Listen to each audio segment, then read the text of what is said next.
The time is now 6, let me get the actual time, 6:15. And I'd like to call this meeting to order.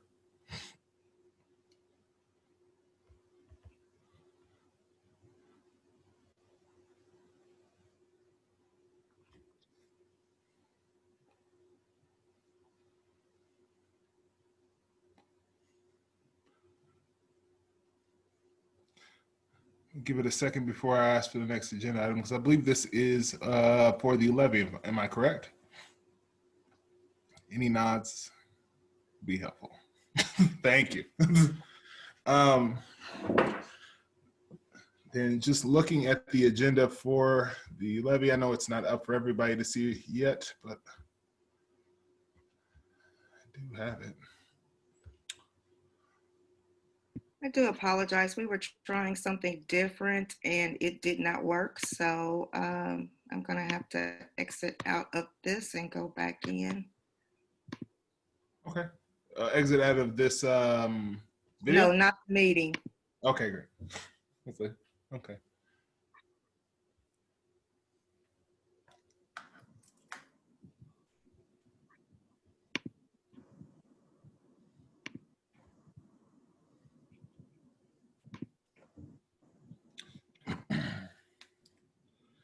Would you like me to share my screen? If you would, please. Yes, ma'am. I have the agenda up. Okay, thank you. Yes, ma'am.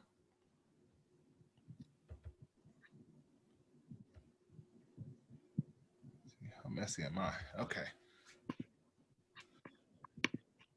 So, Chair is seeking a motion for the adoption of the agenda.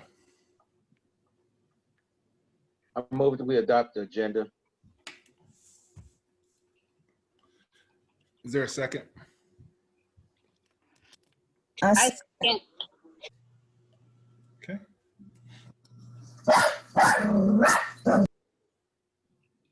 Okay. If there's no further discussion, I'd like to call it to a vote. Director Brooks? Aye. Director Carter? Aye. Director Townsend? Aye. Vice President Kendrick? Aye. Sorry about the dog. No, you're okay. Director Graves? Aye. And Director McGee? Aye.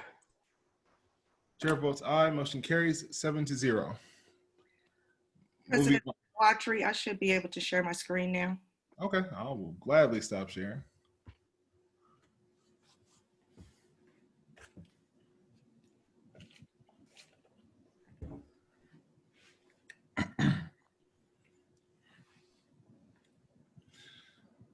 Moving to item 3.1, which is a requested board action relative to the approval of the 2021 tax levy.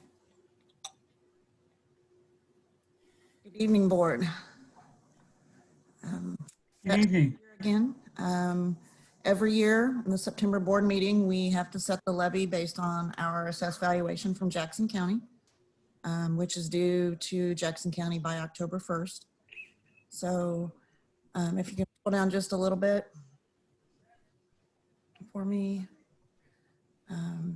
So until about 2019, our cap on our general levy was 5.4717. And then with the large increase in assessed value, excuse me, I have company here, our cap dropped to that 4.5151, which, because we had a 24% increase in assessed value. So can you scroll down just a little bit? Additional information.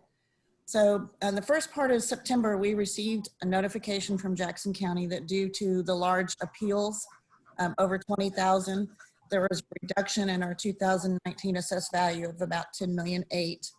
So that that caused Jackson County to do a clawback of about $650,000. So in doing so, that allowed the district to do a recoupment of those taxes like we did back in 2018 for the Cerner TIF. So We submitted a recoupment to the state and we were able to recoup a 0.1336 to our general levy to capture that 649,000 that we lost. So the original general fund levy would have been a 4.6555. With the recoupment of the 0.1336, we're able to do the general levy at 4.7891. And we're leaving our debt service levy at 1.1 for a total levy for the 2020 assessed value of 5.8891. So based on this levy for the school year, we're expecting 28,600,000. 23,400,000 would go into the general fund and 5.1 would go into the debt service fund. So back in 2018, we also had a clawback from Cerner regarding the TIF because they had placed that money in our assessed value and it should have been in the pilot fund. So we made an agreement with Jackson County to pay back that 727 over 3 years in our January payments. So in this January of 2021, we're going to make a payment to Jackson County of 242,000, which is our second of the third. So I have reduced the budget numbers by that amount. So the superintendent is recommending the approval of the 2020-2021 tax levy in the amount of 5.8891 with 4.7891 in the general fund and 1.1 in the debt service fund. Mr. President, Yes, sir. I have a question of Ms. Wilson. Thank you so very much. And I see that a couple of you have your dogs. I'm going to bring my cat, Mr. He doesn't, but let me ask you, and because based on our projections and based on what we have, how are we coming out? Are we coming out to the positive? Or are we coming out shortchanged? Are you just talking about the tax revenue? The overall amount from the county and the state and. I think we have a presentation in the regular meeting from Ms. Wiltsey on the Right. whole. I'll be presenting the budget in the next meeting in the public session. I'm just talking about this that was presented this evening. What you're presenting and asking to be approved, or how are we coming out? Is this good for us? Or?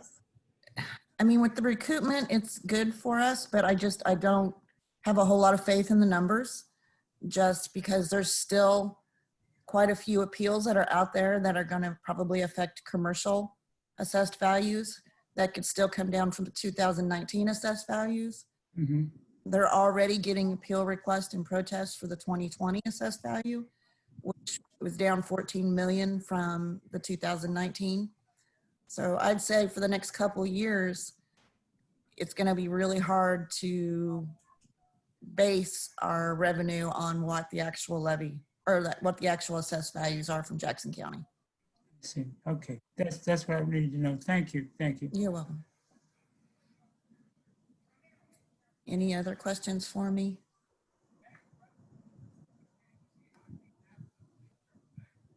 If there is no further questions for Shelley, Chair is seeking a motion. Mr. President, I move that we accept the president's, the superintendent's recommendation and approval of the 2021 tax levy. Is there a second? Second, I second. Thank you, Ms. Graves. If there's no further discussion, I'll call it to a vote. Ms. Graves, Aye. Mr. McGee, Aye. Vice President Kendrick, Aye. Director Townsend, Aye. Director Carter, Aye. and Director Brooks. Aye. Chair votes aye. Motion carries 7-0. Thank you, board. All right. I'd like to take time for any community comments. It's not on the agenda. Which, yeah. In Watry, in the regular session, there is audience comment. Well, yeah, there on the agenda for the tax levy here, there were community comments added on. Community comments, yeah. Yeah. But just seeing if there was any community comments before we decide, I would like to remind the community, if you do have any comments, please please keep your comments to 2 minutes, and every item on the agenda is has a time limit of 20 minutes. So I will leave, the time is now 6:26, and we can start community comments. Please, also, I would ask that you raise your hand in the chat if you wish to speak.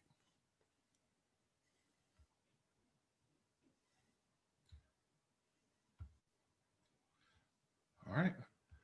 Seeing no community comments, the time is now 6:26, and I'd like to call this meeting to adjourn.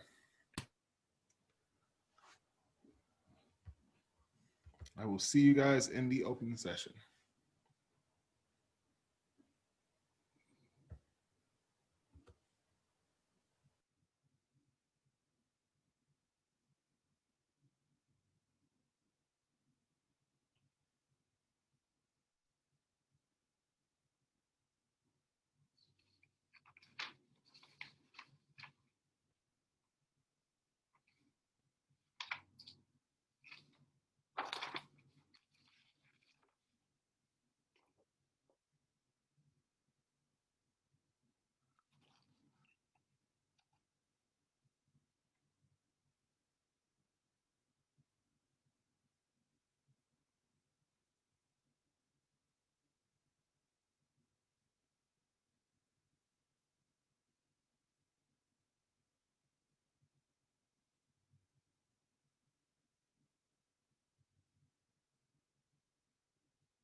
Give it about 2 more minutes for people to roll in so we start our meeting on time.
All right, the time is now 6:30, and I'd like to call this open session meeting to order.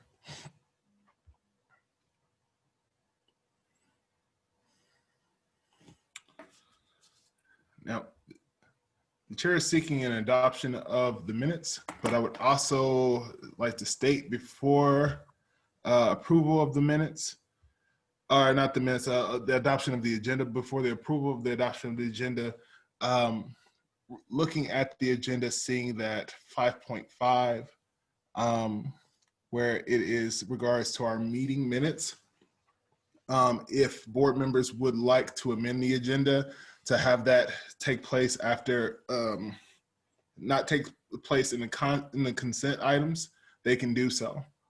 But the chair is seeking a motion for an approval of the agenda. I move that we approve adopt the agenda. Is there a second?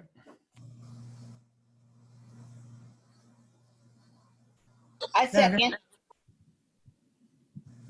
Okay, it has been moved and seconded. If there is no further discussion, Mr. President, I have, could we post the agenda? I wasn't able to print out a copy.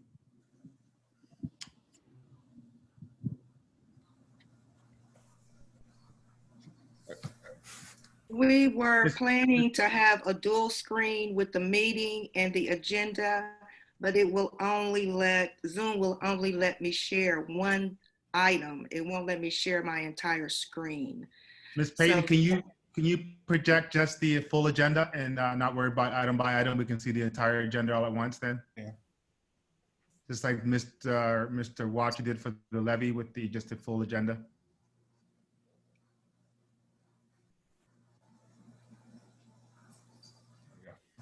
Thank you.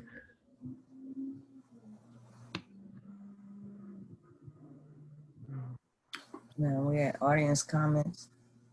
no, we have moved and seconded to adopt the agenda. If there's no further discussion, I can call it to a vote. All right. Director Brooks, Aye.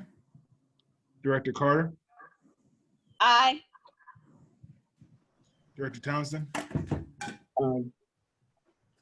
Vice President Kendrick, Aye. Director McGee, Aye. Director Graves. Aye. Chair votes aye. Motion carries 7-0. Now we're in time for 3.0, which is our audience comments. I would like to remind the public that the public comments section will be open to any community member within a 2-minute limit per our policy. This agenda item will also not exceed 20 minutes per the same policy, BDA. With that being said, Ms. Payton, could you please keep a clock of the 2-minute comments and provide, I will try to provide actually, since you're keeping the clock, can you provide a 10-second warning before essentially that mic is muted? Certainly. All righty.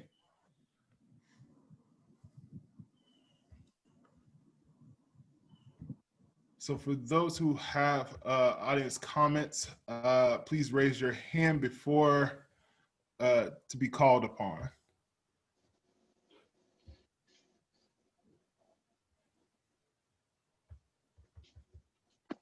President Watcher, we did receive one request in advance for audience comments from Clifford Reagan III. Go ahead, Mr. Reagan.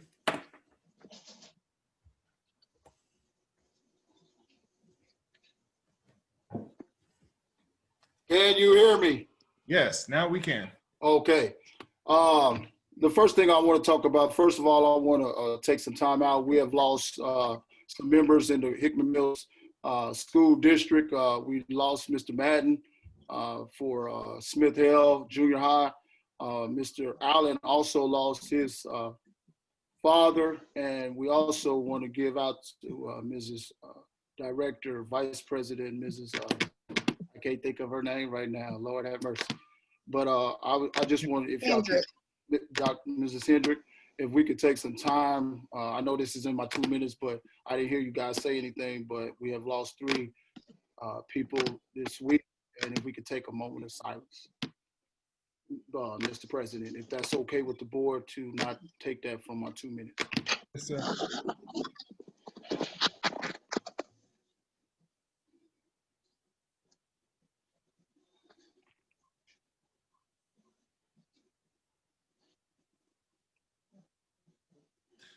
All right, whenever you're ready, Mr.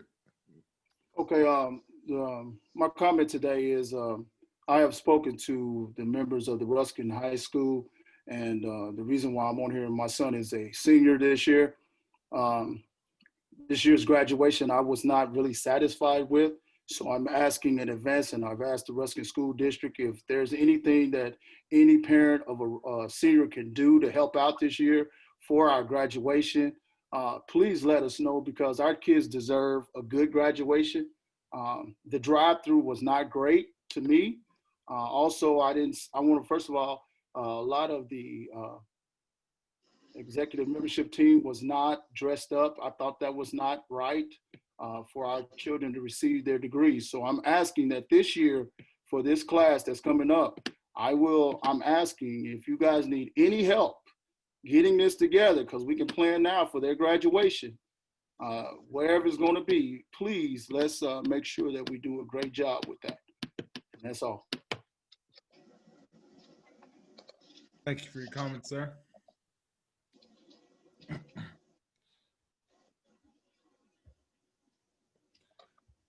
believe we saw hands.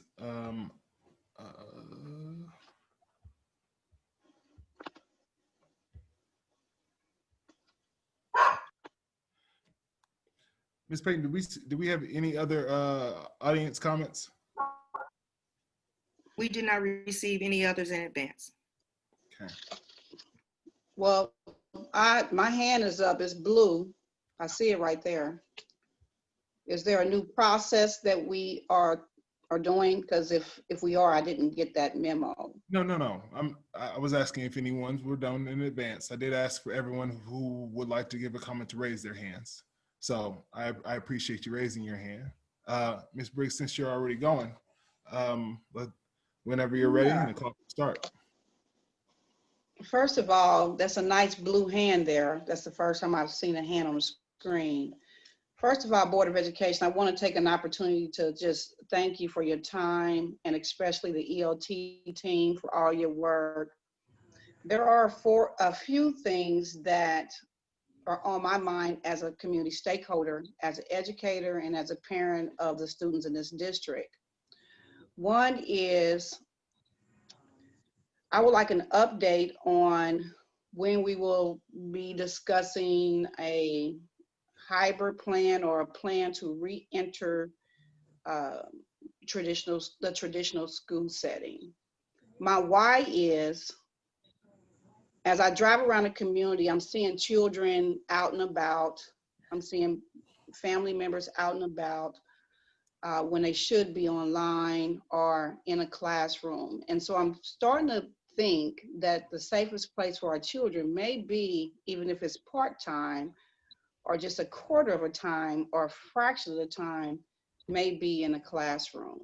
Because if they're not in the classroom, I think that they're falling a little bit farther behind. And instead of having a upper class and a lower class and a middle class, I don't know what class our student population would be, especially if most of them are already 2 to 3 grade levels behind.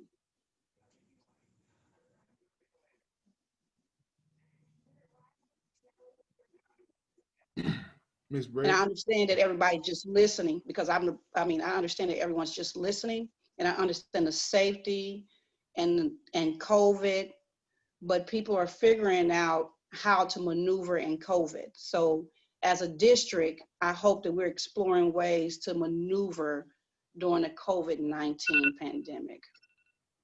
We are at the end of 2 minutes. Thank you for your comments, Ms. Briggs.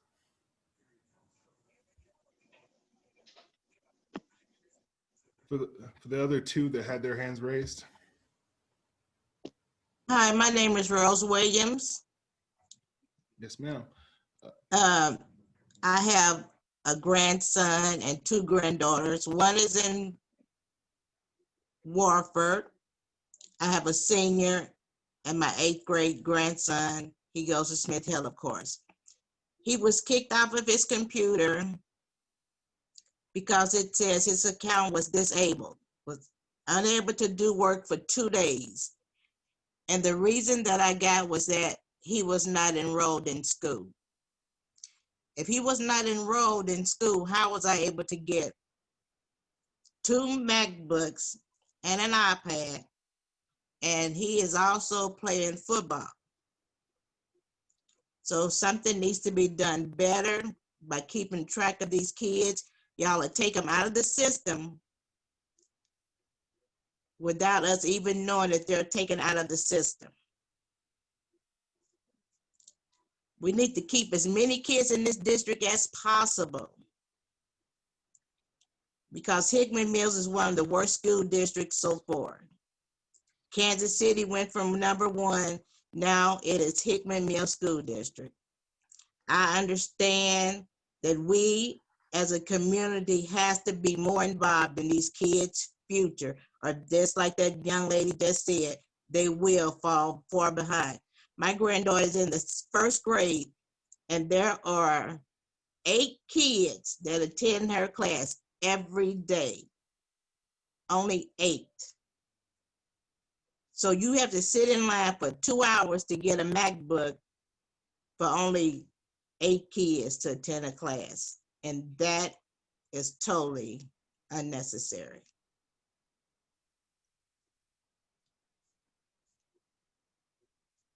That's all I have to say on that matter. Thank you for your comments, Ms. Williams.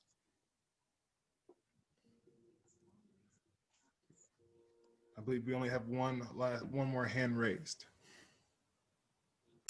Okay, so as a parent from the district, I want to know why every other district offers 2 tickets per kid to come to a game. And if my child is hurt, then I have no way of knowing other than a coach calling me, where the coach will have to take time away from a game. I mean, then I have to, if it's taped, then maybe, I don't know, the recording may be messed up, or, you know, I may not know at that time, but you allow other schools to come and have games at your facilities, and they're not even affiliated with the district. So why, as a parent, aren't we able to have 2 tickets to the games like other schools?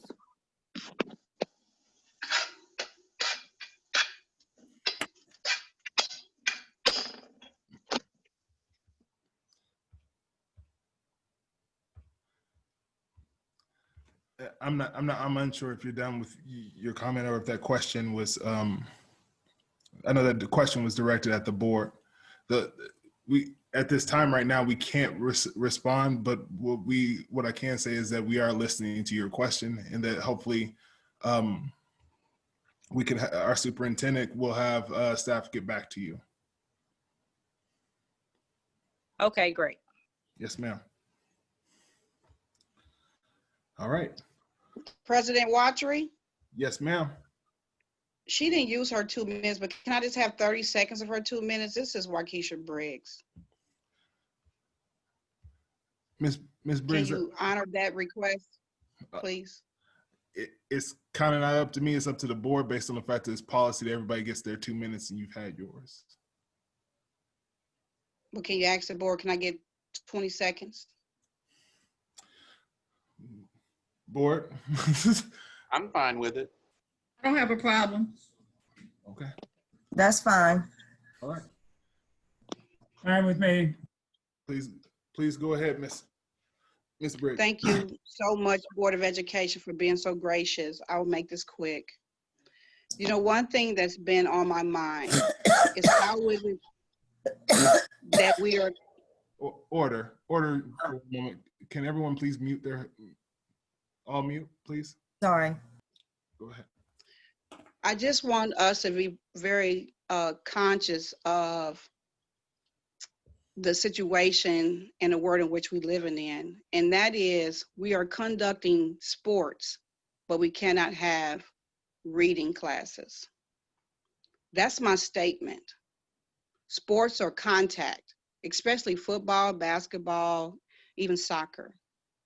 It's very hard to mitigate the touching and the 6 foot and social distancing. So I will hope that we are exploring ways to try to re-enter school as soon as we safely can, especially if we have sports going on. Thank you again, Ms. Briggs. Moving on to item 4.1, superintendent update, return to learn.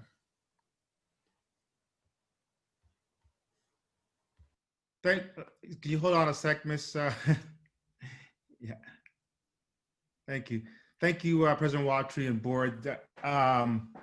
Before I start, I wanted to give the board some regular updates on our return to learn. And there's so much information out there during this COVID period, and there's a lot of misinformation. Actually, I regularly meet throughout the week with superintendents across the state and get some insight in terms of what's happening in different districts virtually and districts who are doing face-to-face.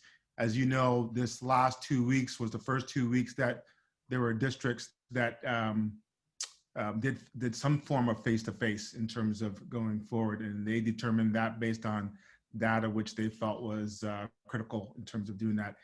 The response has not been good. Just to share to people in terms of, there hasn't been a district that hasn't quarantined a school, which worries me. I look at our district, just in this past week, we've had 2 deaths, staff and community members. So it's critical for our staff and our community to also think about the bigger picture in terms of what we need to do to support each other. I appreciate that people did come forward with some of the questions, because the questions you have are the same questions that I have and we've had. And one particular question was around the athletics, and the State Athletic Association decided to go ahead and do that. And it seems like athletic has more power and influence than the academics. So I'm not totally supportive of that, but that is an optional activity for parents to choose and to do that. And there are many schools that have actually had to withdraw because of contraction of virus among their students. This is a difficult situation. This is an unprecedented pandemic across the world, and we really need at this time everyone in the community to come forward and give some support, give us some suggestions. I know I can criticize some of the things we've done or some of the things that are happening at the state level or even municipally, but we have to think about what can we do as a community in order to move towards what we really want, is to have our kids back face to face. And that's been our goal all along as we've developed this return to learn plan, at the same time looking at what we feel are critical steps to take. I, as a superintendent, will not put any child at risk if I don't feel comfortable, if I don't feel, and that's my job. And some people will agree at times if that, they think we should or not, but I have the privilege and the opportunity to make that final decision with our staff. So you'll have to beg my forgiveness for those of you who believe we should be in school right now. But one of the reasons why we want to do the update, because we want to share with the community and with the board that we're looking at the data and we're looking at what's happening specifically in our school district and in our community, and trying to make good decisions to bring our kids back. Our teachers want our students back, our staff want our students back, parents I know want our students back, and I want to thank those parents who are out there who are working hard on the Zooms with I know it's fatiguing, it's very tiring, and we all know that the level of education is not the same as if you were face to face with your teacher. But we're doing the best we can, and we want to move forward. We can only continue to do that if we have the continued support. And I have to tell you, we've had really good support from our community. When I talk to other superintendents across the state, relatively, we've had really good support from our community. And community members have also objected to some things rightfully, and as a parent, I would have the same thing. So I want people to kind of listen to this presentation with an open mind that, we are really trying to work to bring our kids back. At the same time, we have to balance the issue around the risk factors of health. So we're going to try to share some information, and we're going to continue to share information at every board meeting to update you where we are and what plans we're making to bring our kids back into, and give the Board of Education enough information to make really good decisions around keeping our kids safe, at the same time trying to continue to move forward in instruction. So I implore everyone to sort of jump into the pool and give support wherever you can, in terms of whether if it's at the classroom level with your teachers or at the principal level, or even if you have some suggestions for us, we love to do that. And I hope, Ms. Payton, you captured the name of those individuals that spoke at public comment. I would love to have that information so I could reach out to them and share some thoughts and share with them how we're considering their input. So with that, last name for Brandy. Brandy's name appeared only as Brandy, and I do not know what school her children attend. Well, hopefully she's still listening. She'll get in touch with you. She can always go to the board site and email directly, and we can have that information. So I'm going to list the support of our staff as we move forward here, and we've broken this return to learn update up in different sections. So this is our third week of school that we've done online, and for the most part, we're learning and we're getting better in terms of being able to do remote and distance learning. But as I said, our goal is to move towards some sort of face-to-face as the trend goes down. So we'll have to look at that. Can you turn the slide, please?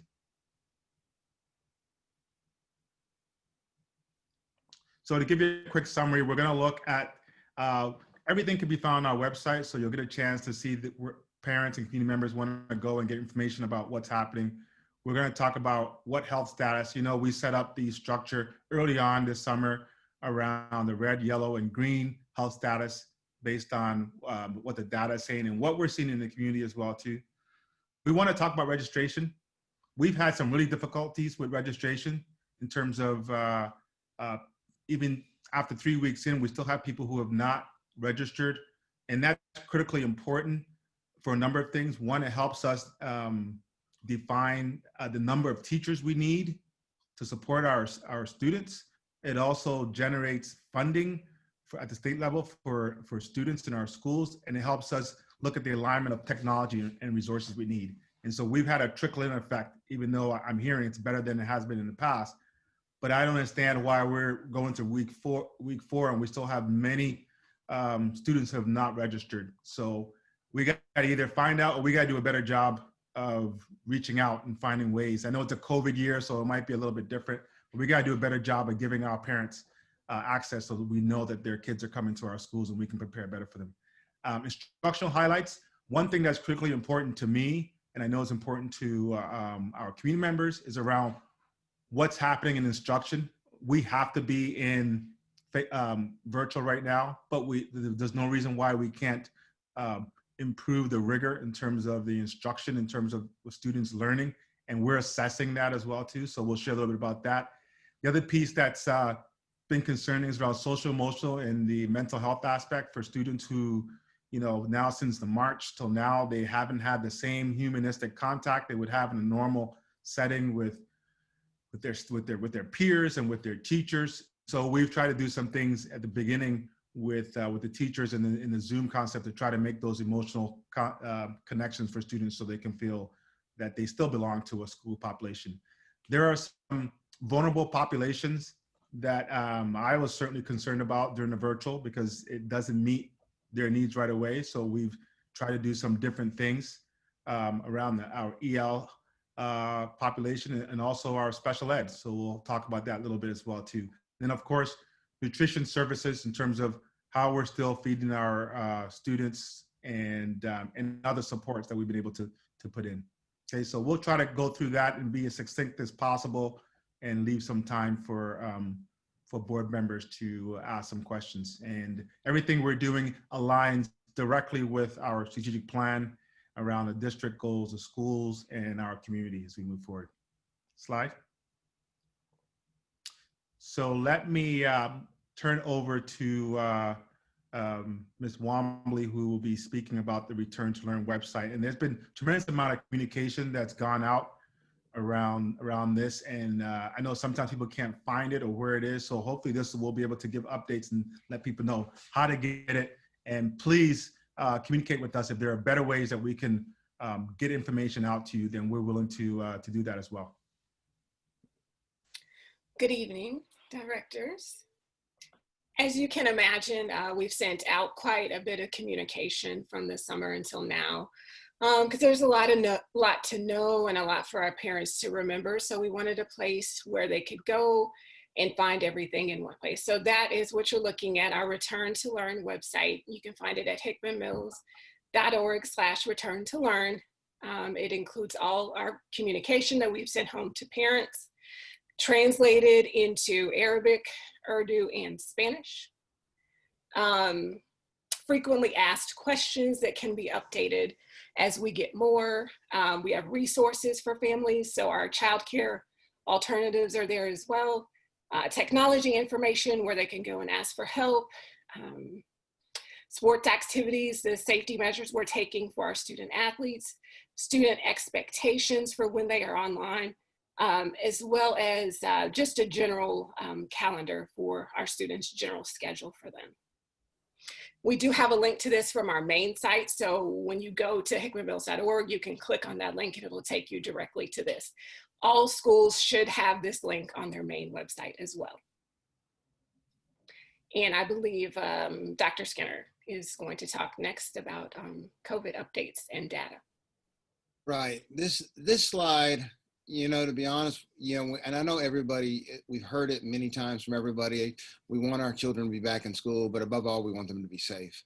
And so as we start looking at the data, you know, we're in a unique situation because we're in Jackson County, but we're also in Kansas City.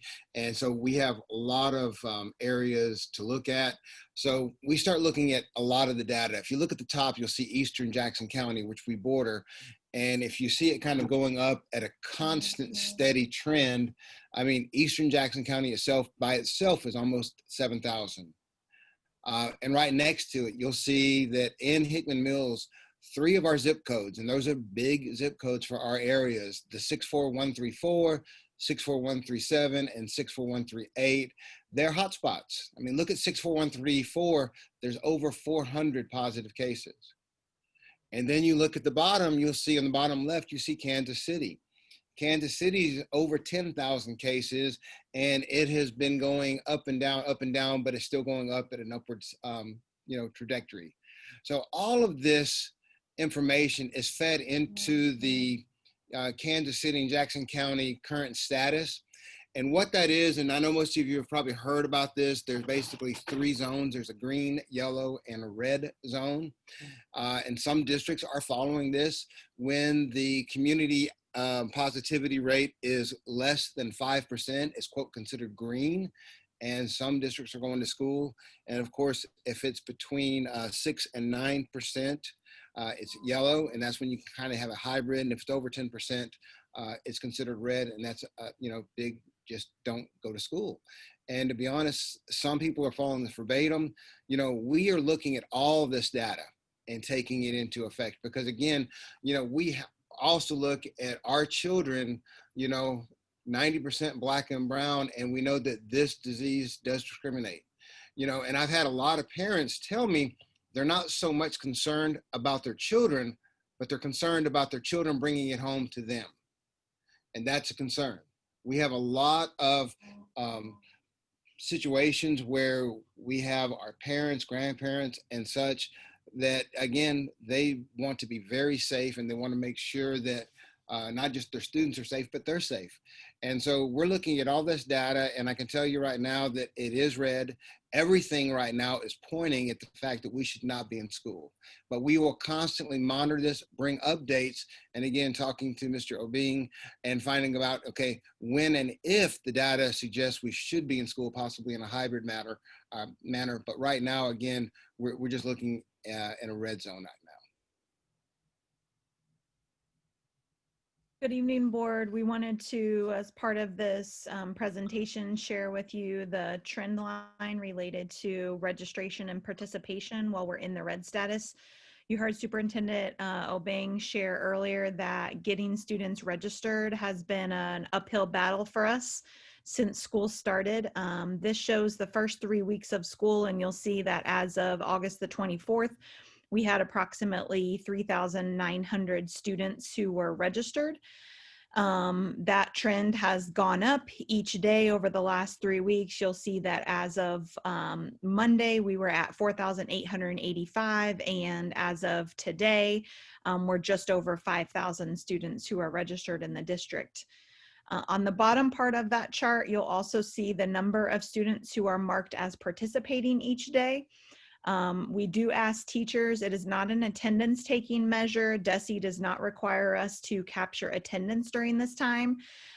Instead, we are internally capturing the number of students who are considered participating. And we've given teachers some parameters in our distance learning expectations document about when to mark if a student is participating. The obvious mark of a positive participation is if the student shows up face-to-face on the Zoom that day. Obviously, the teacher would mark that student as participating, but we know that we also have students who maybe they spend the day at a friend's or a relative's house and they're not able to get on the Zoom during the day, and they wait until a parent or a guardian at night is able to help them with their schoolwork. So if the teacher is able to see that the student is actively accessing their materials or turning in assignments, they are able to mark a positive participation. You'll see that as of Monday, just over 3,000 students were a positive participation. Again, this number kind of continues to ebb and flow each day. A couple of things I would point out before I turn it over to Ms. Franklin. The first one is that the Wednesday dates are significantly lower because our secondary schools do a little bit different schedule on Wednesdays. So every teacher is not able to mark participation on Wednesdays because they're doing clubs, tutoring, remediation, some other things outside of their regular class. So those numbers do look a little bit different. So I would caution you to not pay as close attention to those.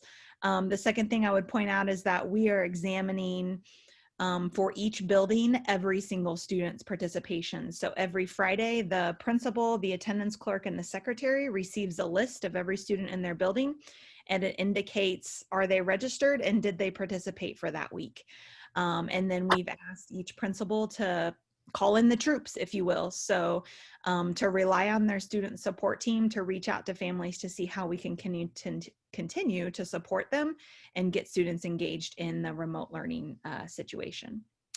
And with that, I'll turn it over to Ms. Franklin for some highlights. Thank you, Ms. Rowe. Good evening, everyone. Just want to share some quick instructional updates and highlights from the start of the school year. And we talked a little bit about technology, and as we know, we are all one-to-one with devices, and we're really excited that we were able to get our pre-K one-to-one prior to the start of this school year. As you can see there, we've distributed over 5,300 devices and over 300 hotspots for families and staff.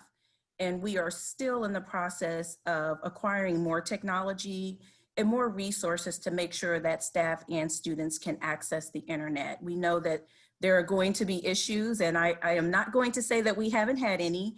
However, I will say that considering we were really prepared for virtual learning, I will say some of our concerns are very minimal, and our team has really been able to rally together to address parent concerns. So we feel really good about that. And we know that as long as we're virtual, there will be some issues that we'll have to tackle. But I feel really confident, especially in our technology team and our teachers and staff, that we will be able to do that successfully. We also had our virtual meet and greets and open houses. And I just have to say kudos to the principals and teachers for really being innovative and thinking about how can we make this happen virtually. Just new things that we've got to figure out that we've never done before. And I think they did that flawlessly. We had parents jumping in on Zooms. We had some principals that did kind of a whole forum format, and it really worked out nicely for that to be our first opportunity to do that. We also are highlighting the first weeks of school.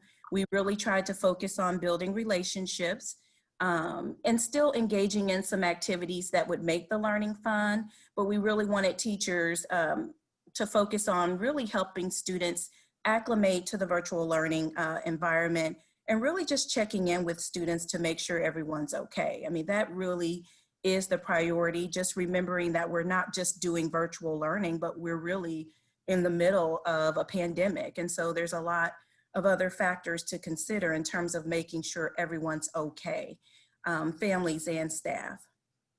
And then also we're just in this phase now making that gradual transition into the district curriculum. So we know that this is school and this is very different than what we did in the spring. And so now we do have teachers using the district curriculum, but still layering in the social emotional learning that Superintendent Obeng mentioned. And I will just share briefly on the next slide. We're also doing our iReady testing. So we're in the process of doing that, which is also a new endeavor to tackle virtually. So our parents, kudos to our parents who are really jumping in there and having to take on a lot of different responsibilities. And I will just add that, I just met with the pre-K team this evening. They were having curriculum night, and they just talked so positively about the parental support that they've been receiving. And they love that the parents are on the Zoom with the students. They really see it as a benefit because the parents are so excited about what the students are learning, and they want to know more and want to know how they can help at home. And so that was really refreshing to hear, because I often hear about all of the things that are not working, but to hear the teachers really excited about what's been happening with families and connecting with the students in that way. That was just a nice, refreshing thing to hear this evening. So I did tell them that I would share that at the meeting. And then finally, we are gearing up for progress reports. And so progress reports will be distributed tomorrow. Parents will be able to access those through the parent portal. And lastly, the social emotional learning component. This is a new curriculum that we're utilizing this year, and counselors and teachers have been trained. And so really it's an opportunity for teachers to layer in lessons that will help students talk about how they're feeling, relationship skills, helping them with decision making. And it's really just another opportunity for teachers to teach students while they're having their meetings and circling time to just check in with students, touch base, and just give students an opportunity to share how they're feeling and what's going on with them, whether it's during school time or even outside of school. And then the last part of that is just the circle talk. That's an additional component to the SEL curriculum that's really for staff. And that will be shared with our principals. It's something that they can do as a part of their staff meeting to make sure our staff members are okay and that they're still able to connect and work collaboratively and feel supported, because they too need to take care of themselves and be okay. So they're doing a lot of work. We want to make sure that our staff is well taken care of, because we need them to be okay so that they can be okay for our students. I'm going to talk about a couple of our populations that may require a little bit extra support during this time. On the left, I'll just kind of take them. The EL testing, we have several students that English is not the primary language spoken at home. And so we do further assessments to see what kind of supports they need. So we're in the process of doing that, as well as if you look right below at the EL newcomers instruction. If we have students that have been in the country less than 3 years and they score a certain score on certain assessments, we are looking to bring them in to give them an additional support with a translator. One of the challenges that we have found is through some of the Zoom meetings, some of our EL students, they've had some challenges, even with the technology. So we are looking to bring them in. I do see where it says we'll start September 28th, but that has been pushed to October 5th. But we're going to be bringing them in. The elementary students for the special education as well as EL will be housed at Ingalls, and our secondary students will be worked at Ruskin. Our special ed evaluations, to be honest, last year kind of caught the whole country by surprise. There were several waivers listed by the government for a lot of areas, but special education was not one that it was given. As a result, what we're doing is we have to touch every IEP at the beginning month of this year to include a Form G to account for any disruptions in the learning environment again. Not to mention, we had several students that didn't quite finish their evaluation process that we're continuing on right now. So we've been bringing students in at Irvin, giving them assessments, and we are working with them. And as well as our MAP-A, which is the alternative assessment, we have several students that need a little extra support. And so they're going to start probably mid-October coming in as well at all levels. basically going to have some extra instruction, little para support, and then go ahead and actually administer some of the assessments to them in person. We think that's going to be what's needed for this population. So again, just trying to give a little extra support where it's needed for our students. That's the next slide for Mr. Weekly. One of the essential support services we give our families during this time is nutrition services and our meal distribution. Certainly we started this back when the pandemic started back in March and April, and we continue that service at this time with a slight few modifications. We learned a great deal through that distribution. We learned that our families need this very desperately. It's something that is an essential support services for our families. Before you'll see the last 4 weeks of instruction. These are the distributions. Our distributions are on Tuesdays and Thursdays from 10 to 1 at every site and from 4 p.m. to 7 p.m. at every one of our sites. And you'll see that we're a little bit surprised. We thought we would have a tremendous number, a bigger number at the 4 to 7 p.m. site time frame, but actually the 10 to 1 has been almost double as far as distribution. So at this point, after 4 weeks, we've distributed over 25,000 meals. As that continues to climb, and we are also working with harvesters. We're still doing harvesters at Ruskin High School. And so we work closely with them to make sure that we can distribute at the same time with each other and complement each other in the meals that we're providing. In addition to that, in the next couple of weeks, we'll also be providing fresh fruits and vegetable boxes that we did this past summer that were very popular with our families. And we'll be distributing those here probably next week or two, and we'll put out communication regarding that. So. But very positive. You'll see one of the biggest declines was the week of September 8th and September 10th, those 2 days, that week, that was the week we had a lot of rain. We had 3 to 4 days of straight rain. And so weather is very detrimental to the distribution for our families. So we have had good weather lately, and we are hoping we're having a record week this week. So. Childcare. This has been a concern of ours all along. You know, we have several single families with small children, and it's just been a concern.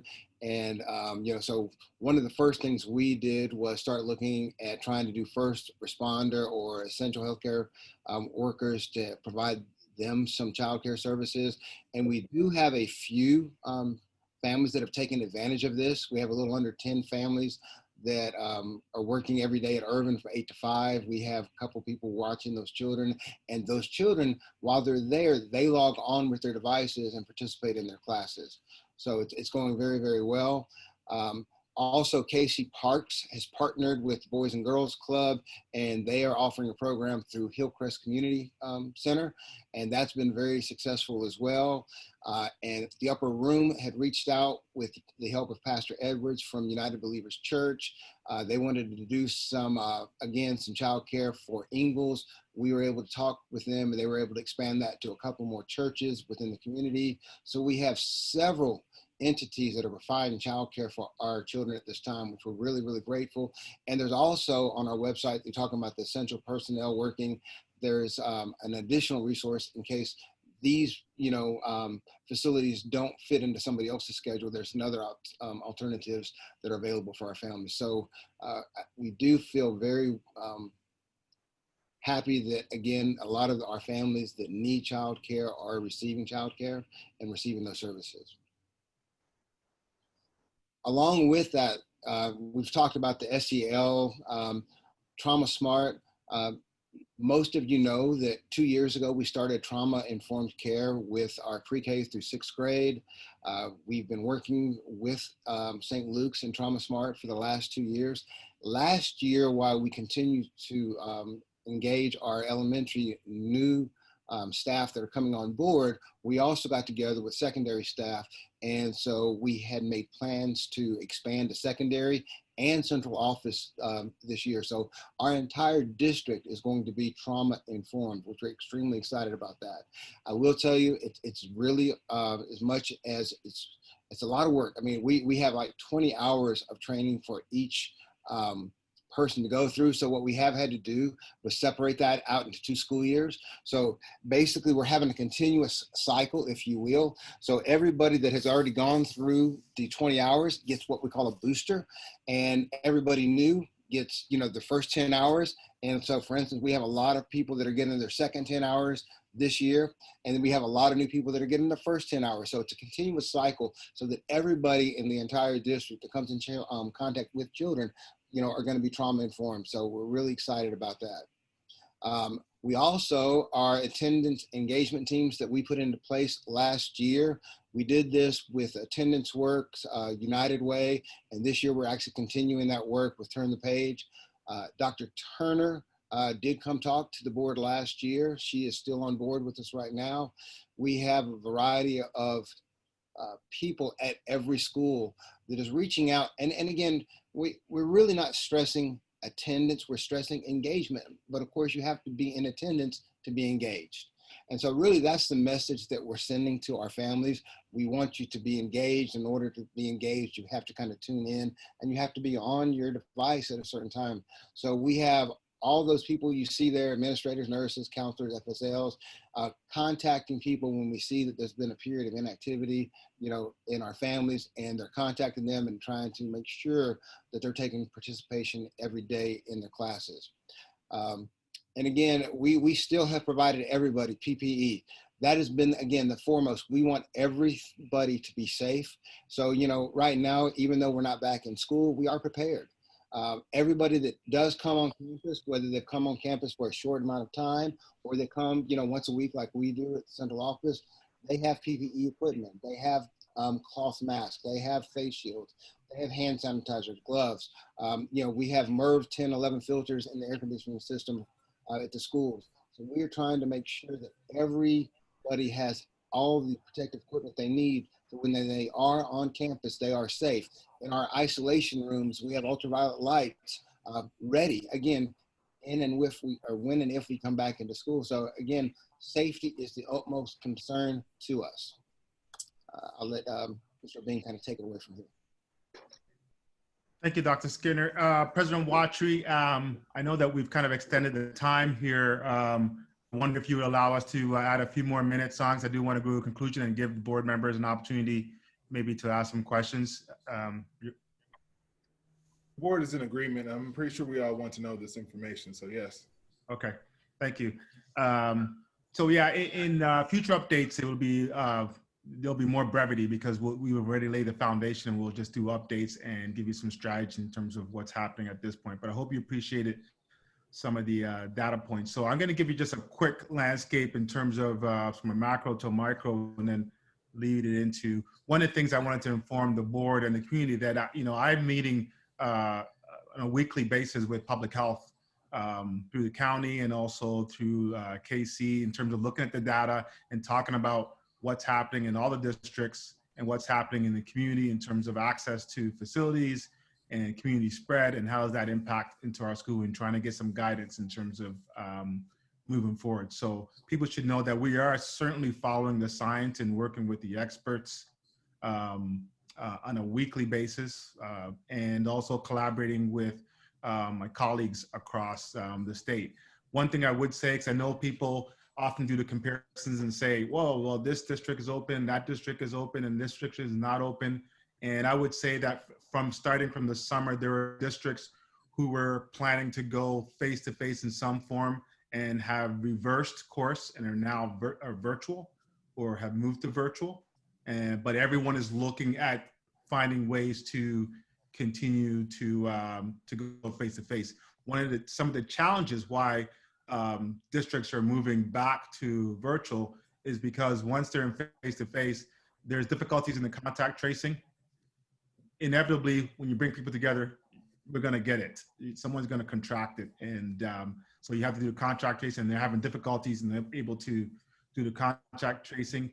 The other challenge is when you have a classroom that's infected and you need to bring in substitutes. Substitutes are becoming limited, and some individuals are refusing to go into areas that have been infected. So that's another challenge for districts. So I was hoping that we would learn something in these first 2 weeks where districts move to face-to-face, this experiment around coming to face-to-face, and figure out which areas are doing it better and try to steal some of those ideas and incorporate and do something for our district. I think the verdict is still out because it's only 2 weeks, and now we're seeing in the first week, I heard from a lot of colleagues, things are going great, things are fine.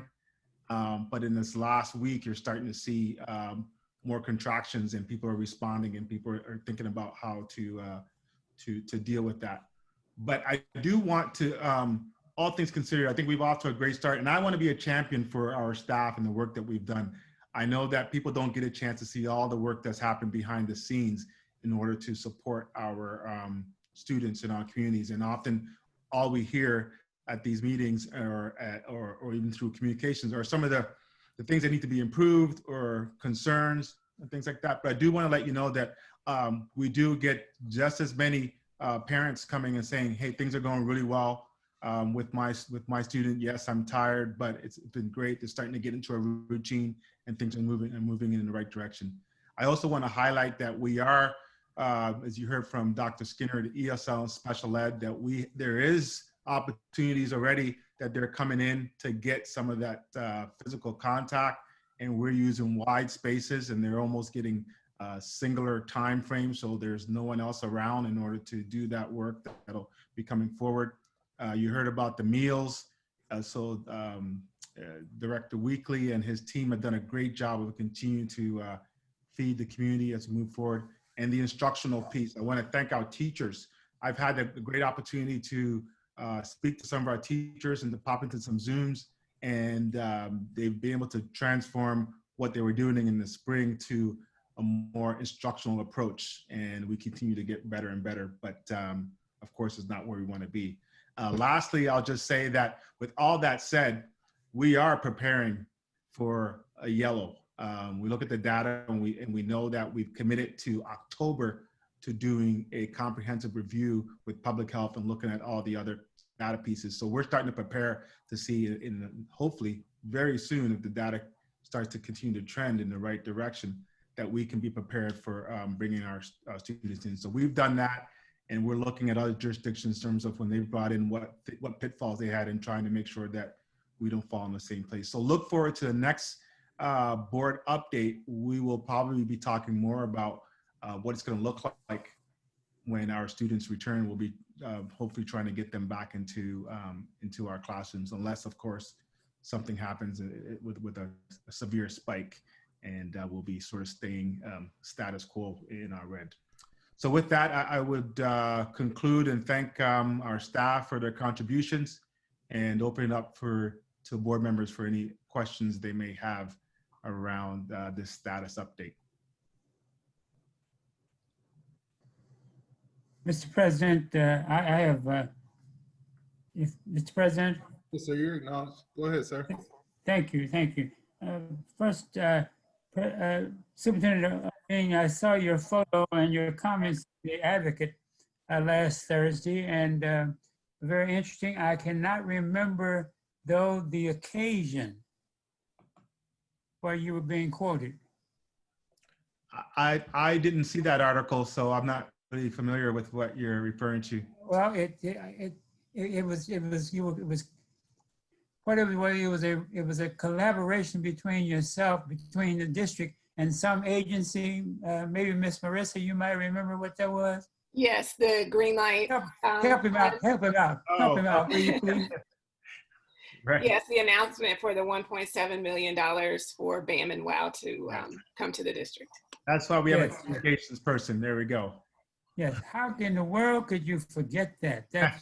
Anyway, so congratulations on that. The other thing, I had a couple of questions to Ms. Rowe. The students that you reported on, Ms. Rowe, are we determining which ones are new students? And the reason I asked that is I'm interested to know whether we're getting new students rather than those that are coming back. Yeah, our new student enrollment is down, Mr. Brooks. Typically, we would turn over about 500 students each year. So we would lose about 500, but we'd get 500 new ones. And we're down significantly. So the last time I had looked, we were just over getting close to 300 new students, which is fewer. So we have to wonder what the impact of COVID, evictions, moving around, going out of state to a district that maybe is in person, all of those things potentially may have an impact on that. The other piece I would think would have an impact on that, looking at the numbers, would be pre-K numbers, right? So many parents may choose to just keep their kids at home rather than starting school during this time. So, and that's hundreds of students that we would normally receive. Ms. Franklin, you mentioned there was a number you mentioned of 5,300 something. What was that 5,300? Devices that were distributed to students and staff. Now, the students and staff? Yes. The reason I asked it because I thought if that was students, we've got 5,300. Right. Okay, you know where I'm going with that. Yes, I do. Yeah, that includes our staff as well. Okay, all right, okay. Are any of our, I don't know who made this report. It could have been you. I think it was you, Dr. Skinner. Of those who are any of our families able to use the washer dryer? And while I'm over on that building, how about the legal aid attorney? Is he able to service any of our families? Currently, the washer and dryer is closed. We don't have that open for anybody, but our legal aid is there. And Mr. Christian is seeing families and helping them during this time. Okay, all right. And let's see, I got one. I think, well, that's enough. I think I've paid my dues, and okay, I'm finished. Thank you. I'm sorry I didn't have any questions for you, Mr. Weekly. I'll between 9 and 10 we're adjourned. I'm sure I'll come up with something for you. I don't want you to feel left out. Is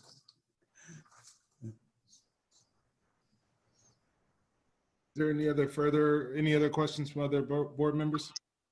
I have a question. Just listen to Mr. Brooks bring up the situation about the washer and dryers. Is there a reason why they're closed right now? I mean, I know COVID, but I'm just kind of thinking about a lot of kids with everyone being home at this time and families. They could probably utilize that washer and dryer more at this time. So I didn't know if there's a reason why or if we're going to open it back up to the community. I mean, we can revisit and discuss it, but the reason why is, cutting the flow of people coming into the building, on a constant basis, and having to do the sanitizing and cleaning. And then also, with 5 wash and dryers, even with that being said, in that room, and I know you've been in the room, if we were to open it, we'd only put 1 family in there, so we wouldn't have more than 1 family in there. So there's some of those, and then there's the cost, of bringing somebody back to monitor that. We don't have people in the building every day. We only have really somebody in there like once a week or so. So we would have to make sure that we bring somebody in. No, it wasn't that. I'm trying to. Hey, there you go. Go ahead. So we would have to bring somebody in. Remember, we had a security person that kind of housed that last year, and we'd have to bring him back. And right now we're not. And of course, that's savings for the district. Okay. Well, do you think that could probably be something we look at least maybe once a week? I mean, even something might help our parents in the community at this time. I mean, we got those washing dryers donated to the community. And I know it is COVID right now.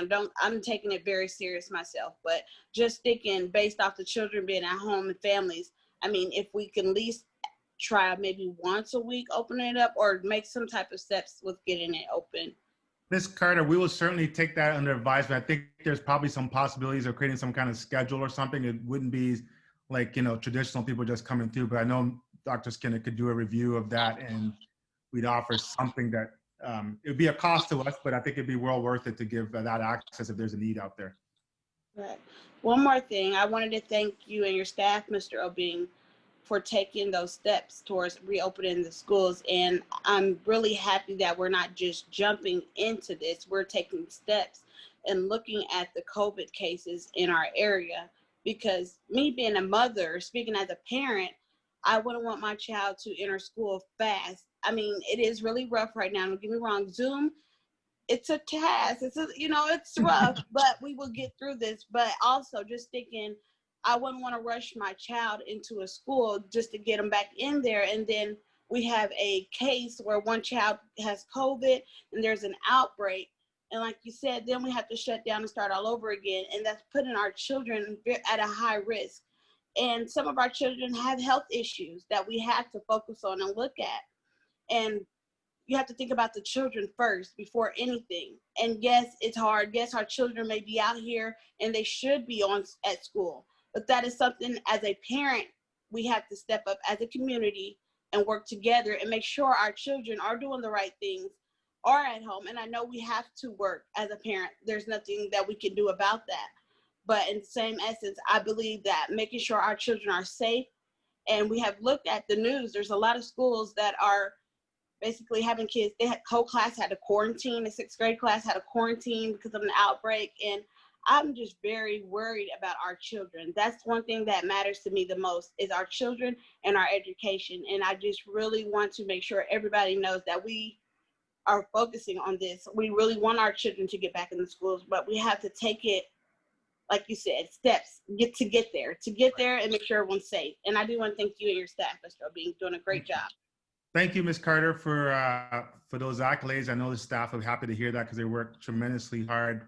And yeah, we're really focusing on the health. I mean, I know everyone wants to come back, but we have to do it right and make sure that when we do it, we don't have to go backwards. So we're moving with abundance of caution, and we'll continue to monitor and start preparing to get our kids back. So just a couple of things, and I don't want to rehash everything that's been asked. But Dr. Skinner, I would ask for you if you could kind of elaborate a little bit more on Form G for our. We basically, the state has come out with what they call Form G, and again, every student that has an IEP is going through an IEP, and they're actually making an adjustment and actually adding this Form G. Form G addresses two things. One is it addresses a snow day. If there are any inclement weather days and students have to be home, Form G will address how services provided during that time. And let's say we do come back in yellow or even green, and there is an outbreak and we have to quarantine for 1 or 2 weeks or however many days, Form G also addresses that. So that's really what Form G is. It addresses services if there's a disruption in service due to either weather or COVID or something else. Okay. Now, with Mr. Brooks had brought up the Trauma Smart program, or not, he didn't bring up the Trauma Smart program, he brought up the Green Light Project that came up last week, which would provide group therapy, CBT therapy to our families. And I wanted to kind of circle back around with Trauma Smart. Now, I only speak on this based on the fact of just the information received from community, as well as knowing the agency and the project and the this program. I would ask that we make emphasis on their ability to address COVID, as it is disproportionately affecting Black and brown kids, based on the fact that the Trauma Smart program that we do have tends to carry a very how do I put this, a white gaze upon it, an aspect of how it addresses trauma, and just wanting to ensure that those who are operating Trauma Smart are operating from a place of equity, for racial equity as well. It's been noted that there's been some trouble with that in other entities in which they work. That being said, I appreciate you guys being able to provide an update to the community, as well as us, and keep the community informed on how we move forward. Especially, I would thank the superintendent for being able to roll out this plan for us to be able to even start school earlier than which other surrounding districts have been able to. I want to make sure that we continue to stay on it, and I know that our superintendent and his team are diligently doing so based on this presentation. So with that, I appreciate it and look forward to future updates.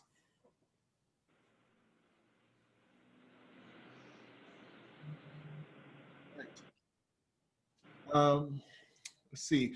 Moving on to consent items 5.0. If the board has had an opportunity to review the consent items as printed, then the chair is seeking a motion for the approval of these consent items. I move that we approve the consent items in block. Okay. Is there a second? Second. All right. If there is no further discussion, or if there is any discussion, speak now. Hey, one thing that I would like to say is I noticed that the football field turf project is on there. And I would like to remind everybody in the district that, you know, city's paying for half of that. And we have a commitment to let the public use that. I mean, you don't have to let them use it all the time, but we have to try to figure out some way where the public can also use that facility. Thank you, Director Townsend. Director Townsend, heard that. All right. With is there any other discussion? All right. With that being said, I'd like to call this to a vote. Director Townsend. Aye. Vice President Kendrick. Aye. Director Carter.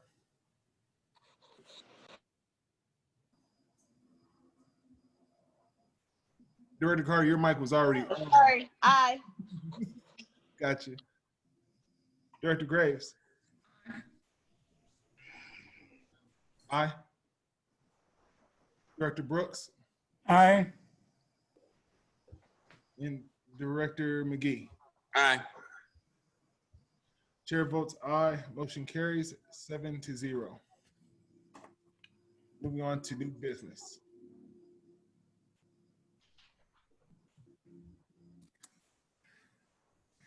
Good evening, board again. This is the financial report as of August 31st.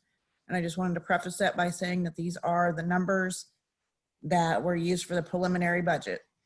So you'll see the working budget in August was 83 million. The receipts we'd received in August were 2.9. So year to date, we've received in 6.1 million. Remaining budget to be received is 76 million 8. And so percent of funds received so far is 7.8 or 7.4 compared to 8.4 at this time last year. The total expenses, the working budget is sitting at 80 million 2. We spent 4.9 in August for a total for the year of 8.1. Remaining budget to be spent is 72 million 1. So the percent of expenses paid 10.1 for the year compared to 11.9 this time last year. You can skip these next slides. Nothing's changed on the invoice for the TIF education fund. And so the fund balance at the end of August was sitting at a 16.439, a projection for 21-22 of 16, 22-23 of 13.6, and then a 10.1 at the end of 23-24. So the superintendent is recommending approval of the August 2020 financial report.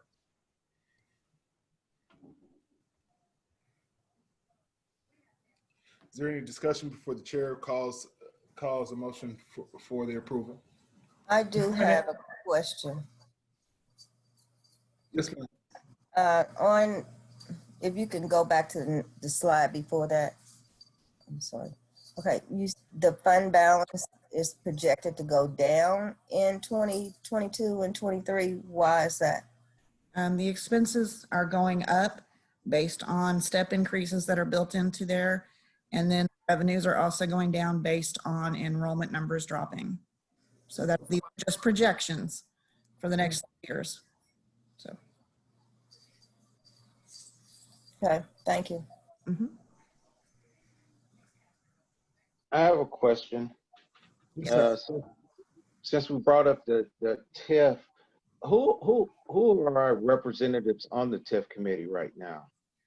For the EDC TIF through the mayoral office, is that what you're talking about? Yes, Just the TIF commission. So the TIF commission.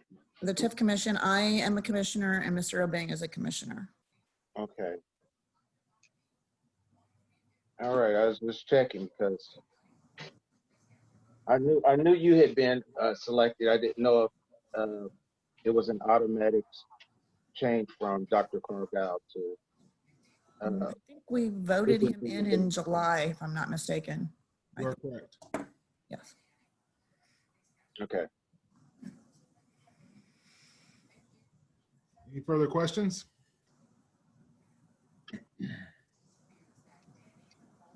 Chair is seeking a motion for the approval of the August 2020 financial report. Mr. President, I move approval of the superintendent's recommendation for the August 20 financial report. A second. Been moved and seconded. If there is no further discussion, I'll call it to a vote. Director McGee? Aye. Okay. Director Graves? Aye. Director Townsend? Aye. Director Brooks? Aye. Director Carter? Aye. Vice President Kendrick? Aye. Chair votes aye. Motion carries 7-0. Okay, so the next is the adoption of budget for the 2021 school year. I hope you all received your books today. I had them delivered to your house.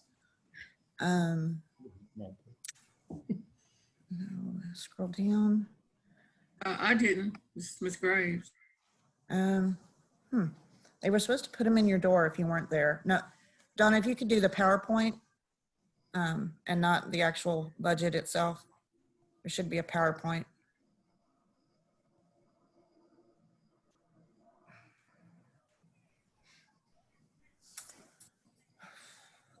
Nope, that's the financial.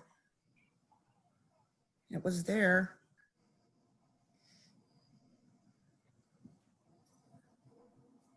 I'm not seeing it attached.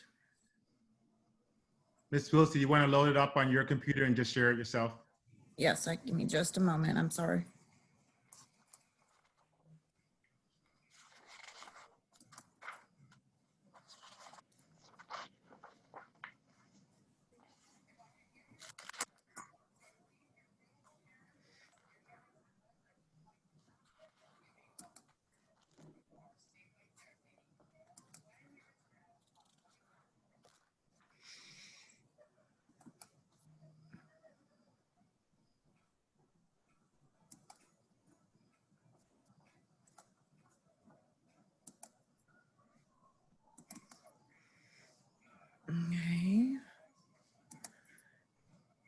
Okay, so this is the 2021 annual budget. So we'll start out with the projection. You'll see the beginning fund balance starting at 11 million. I've projected revenues as 74,000,007, expenditures at 72,000,006, the capital transfer of just 1.4, almost 1.5, for an ending fund balance of $12 million. So our debt ratio for the budget is 16.529. This is the local taxes, or the local revenue, I'm sorry. You'll see the local taxes is 28 million. Prop C is 4.6. Financial institution tax is 500,000. Replacement taxes are 650. Pilots are at 250,000. Interest is at 625. Our activity clubs is at 220,000, and the miscellaneous is at 1.1. For a total of local revenue of 36,000,002. Mr. President, pardon me, Ms. Wilson, where do I find that in the book here? This would be in the memo under section 2. There should be right after 8. Right, I didn't break it all down like this in the book, but you see there's a section in under section 2 in the memo that kind of goes through what the total revenues are. Yep. The breakdown's there, but in the back is towards 8. So Yes, a copy of the PowerPoint is also, is section 8. Section 8? Yes, it's a copy of this PowerPoint that I'm going through right now. Okay, all right, thank you. On the assessed value, we talked about it a little bit during the tax levy hearing, but due to the large number of assessed valuation appeals for 2019, there was that clawback of $649,000. And because of that, the district was able to do the recoupment of taxes for the 2019 assessed values. So again, this is our levy. Our general fund levy is at 4.789 with the recoupment, and our debt service levy is 1.1 for a total tax levy of 5.8891 compared to last year at 5.6776. So this is our general obligation debt that we would be paying with the debt that we would be getting from our levy for debt service fund. You'll see this year we have a principal payment for our 2011 of 2.4 million, interest on all of our bonds at 1.2 for a total of 3.6. So the remaining principal at the end of this school year would be 35 million for. And then our estimated bonding capacity based on the 2020 SS values and the remaining principal is 37 million for. So this is our county revenue. We don't get a lot, but our fines and forfeitures at 100,000 and our state assessed utilities are at 1.1. Our state formula or our state revenues, so the basic formula is at 25 million. Our transportation is at 1 million. Our early childhood special ed is 2.4. The classroom trust funds 1.5. Parents as teachers at 84,000. Public placement fund is 185,000. The high needs fund is 360,000, and then our other state revenues is 73,000 for a total of 30,000,008 for our state revenue. So due to the COVID-19, the state of Missouri stated that we can expect a 6% cut to the basic formula for 2021. And they also were being reimbursed 94% of state funding for our virtual school. So due to this, the district's expected revenue for the basic formula calculation has been budgeted 2.5 million less than expected if we were fully funded. So you'll see that we should be receiving 27,000,008. The 94% cut due to COVID is a cut of 1.7, and then a 94% cut of the first 6 months, and that's an estimate, for virtual school is 827,000. So that is where I came up with my total basic formula of 25,000,002. And then those cuts do include the classroom trust fund because it is calculated as part of the basic formula calculation. So this is our enrollment numbers. Of course, 2021 is projected based on the enrollment as of September 20th. So you'll see a consistent drop in enrollment over the years. From 1920 to 2021, we've had 90 less students without including pre-K, and then with pre-K, we're at 314 less students than of last year. And we've lost 1,487 students since 14-15. So this is the income based on those enrollment numbers. So you'll see from 1819, we lost 2.4 million in revenue to 1920. And then from 1920 to 2021, we've lost 2 million. And that's based on fully funded. So Prop C is based on sales and use taxes for the state of Missouri. And the state really hasn't made any recommendations on how to budget for Prop C. And they say to expect $1,005 based on $40 million reduction to state revenue. So that 1,005, that's what was expected in 1920 as well. So due to the unknown related to the effect of COVID on sales and use tax, I budgeted 75% of the expected revenue. So if we received 100% of the expected revenue, we'd receive 6.2. I budgeted 4.6 for a difference of 1.5 million. So if we do receive that, that would be great. It would be an increase to our budget of $1.5 million. These are our federal revenues. You'll see Medicaid. I can't see it. I've got the screen up, but it's about 340,000. ROTC is at 95,000. That's the reimbursement we get for our instructor. CARES Act, that's what's remaining from the 3 million from we received last year is 987,000, and that does include the non-public piece. Carl Perkins is budgeted at 262,000. Part B IDEA is at 2.1. Food service is budgeted at 4.4. Title I and the comprehensive grant are at 5.3. Title II is at 501,000. Title III is at 96,000. Title IV, 362,000. And then miscellaneous local revenue, or federal revenue, I apologize, is 250,000. So our total federal revenue is budgeted at 14,700,000.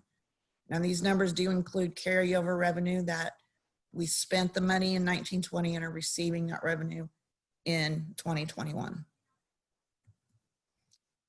So this is our CARES Act funding that we received last year. So we received 3.2 million. Well, we haven't received it yet, but we're allocated 3.2 million. Out of that 3.2, 191,000 belong to non-publics. So we, as Hickman, will be getting a little over $3 million. Now, I requested the 75% payment in the 1920 school year that we were allowed. So we have received 2.2 of that. So the remaining funds that I can invoice for this year is 795,000 for Hickman Mills. So we've also received some money in for food service. The CARES Act lunch program, as of August 31st, we've received 173,000. And then the breakfast program, as of August 31st, we've received in 72,000.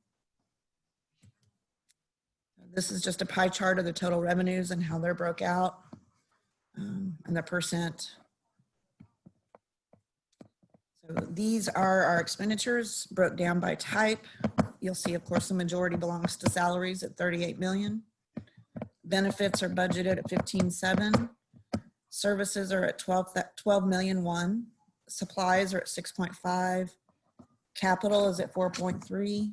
And debt service is 3.6. And for a total expenditures of 80,650,000 compared to budgeted expenditures last year at 85,000,001. This is a pie chart just breaking those down by type so you can see the percentages and how they're split out.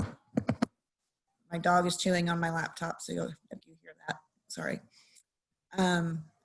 This is how, for 2019, our expenditures by average daily attendance, we were spending $13,033 per ADA, $10,825 for the weighted average daily attendance. Reimbursement on state high needs fund at 39,000, and then special education federal high needs fund is 65,000, which means we can invoice for any special education students who are spending more than $65,000 a year on. And then the local tax effort per ADA is was at 6,397 for 2019. And then you'll see the 2020 projected is just a little bit higher. The ADA is 13,005. The WADA is 11,002. Special education state is at 40,000, and then the federal high needs fund is 67,800. For a local tax effort per ADA is at 6,582 projected for 2020. So we did go through and look at some savings for expenditures based on COVID. So we're looking at a savings of 824,000 for transportation for not using Apple at the moment, and also ALC for our taxi service. Furloughs for the first quarter is a savings of 236,000.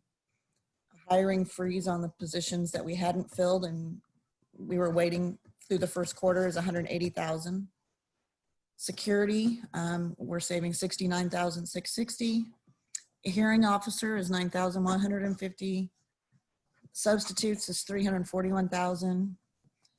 We've cut travel 96,000, and then savings for copiers is at 45,006 for a total savings as of September 24th of 1.8. There are other areas that we're looking at, such as utilities, waste management, but I'll have better numbers on that as the year progresses. So these are just the notes of what's included in the budget. So I did a step increase of 576,000. I did an increase of the salary chart changes that were approved at the preliminary budget in June, and that added 184,000 to the budget. I decreased transportation for the 3-tier bus routes at 428,000. And I also did an increase of 671,000 for health insurance premiums. And that covers some of the runoff claims for the self-insurance pool that we had last year. Of course, the decrease of 2.5 that we talked about for basic formula, a decrease of 369,000 to the classroom trust fund, and then the decrease of 1.5 to the Prop C is included in the budget. So our projected balance again is sitting at a 16.5. This for 21-22 is sitting at a 15.8. 22-23 is 14.5, and then at the end of 23-24, we're sitting at a 12.1. And the superintendent is recommending approval of the 2021 annual budget. Are there any questions for me?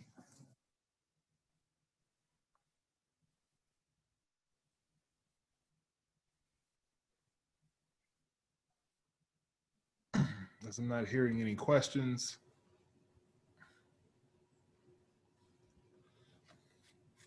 Mr. President. Yes, sir, Mr. Brooks. Ms. Wilson, what was the difference between the fund balance that you just approved? That Director Kendrick asked you about fund balance here in the budget? It was just about a 0.1. I think it was 16.439, and then this one's a 16.5. So it just went up a little bit. So the other was just projections based on the next 3 years, while this is just this year. The one for the financial report were the preliminary budget numbers that I had in SysFin, because that's what I haven't put these numbers actually into the working budget yet, so that the financial report was not based on these numbers. Let me ask you this, and I know this may be difficult, but is there any way that we could get this report a little bit in advance, because we really didn't have a chance to read it? I just got mine this afternoon, and although I'm a speed reader, I got into the contents at least, but I'm just wondering whether we could get just a little, or we could have a chance to kind of go through it before you present it. I will make sure that that happens next year. I apologize. I was binding books this morning to make sure you had them for the meetings this evening, so I will make sure that. Now, I should share with you, Ms. Wilson, I will not be here next year this time for you to present, but so I'll be one of the supporters just listening in, and I'm going to say, Ms. Wilson did just what she said she's going to do. She presented those books prior to the hearing. But thank you so very much. You're welcome. President Wapke, can you make a motion to prevent Mr. Brooks from doing that for next year? Is that possible? I think you're out of order, Mr. He has to stay on to his lifetime. No. No. We'll call him Senator Brooks. Yes, you're right. That'd be Chief Justice Brooks. Charlie, I just wanted you to know that I did not get a packet. They did not deliver one to my house. I'll have to check with them. Because I had an envelope with your name on it. So yeah, they didn't drop it and by. see what happened to it. So okay, all right, thank you. Your neighbor probably stole it, Miss Graves. They were supposed to put them in your door if you were not home. No. Not quite sure what happened. So all right. Okay, we'll get it. Okay.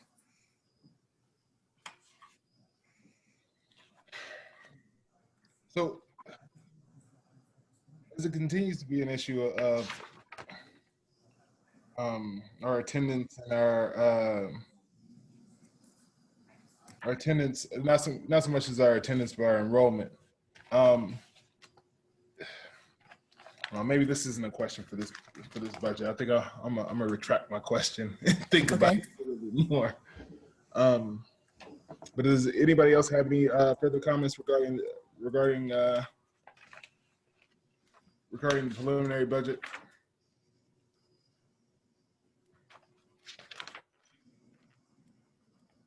All right. Well, Ms. Wilson, can you put the recommendation back up so the board can? Yeah. Chair seeking a recommendation of approval of the 2021 annual budget.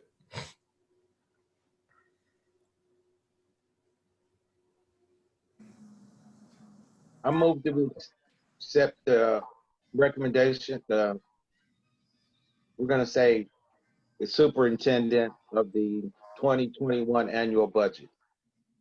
Okay. Is there a second?